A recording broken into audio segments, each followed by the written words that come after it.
ఉండవల్లికి చెందిన aqua devils welfare association ఆధ్వర్యంలో Krishna river cross ఈత పోటీలు కోలాహలంగా జరిగాయి. తెనాలితో పాటుగా వివిధ ప్రాంతాలకు చెందిన స్విమ్మర్స్ రివర్ క్రాస్ పోటీల్లో ఎంతో ఉత్సాహంగా పాల్గొన్నారు. విజయవాడ దుర్గాఘాట్ నుండి ప్రకాశం బ్యారేజీ చివర ఉన్న లోటస్ ఫుడ్ సిటీ వరకు రివర్ క్రాస్ ఈత పోటీలు ఆదివారం నిర్వహించారు. ఉండవల్లికి చెందిన ఆక్వా డెవిల్స్ వెల్ఫేర్ అసోసియేషన్ ఆధ్వర్యంలో ఉదయం 6 గంటల నుండి జరిగిన పోటీల్లో పెద్ద సంఖ్యలో స్విమ్మర్స్ పాల్గొన్నారు.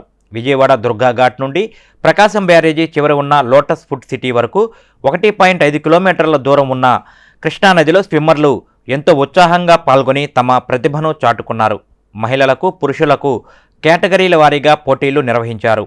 10 సంవత్సరాల వయసున్న వారి నుండి 60 సంవత్సరాల పైబడిన వారు కూడా ఎంతో ఉత్సాహంగా రివర్ క్రాస్ ఈత పోటీల్లో పాల్గొన్నారు. తెనాలి నుండి శ్రీ సంగమేశ్వర స్విమ్మర్స్ అసోసియేషన్ స్విమ్మర్లు కూడా ఈ పోటీల్లో పాల్గొని తమ ప్రతిభను కనబరిచారు.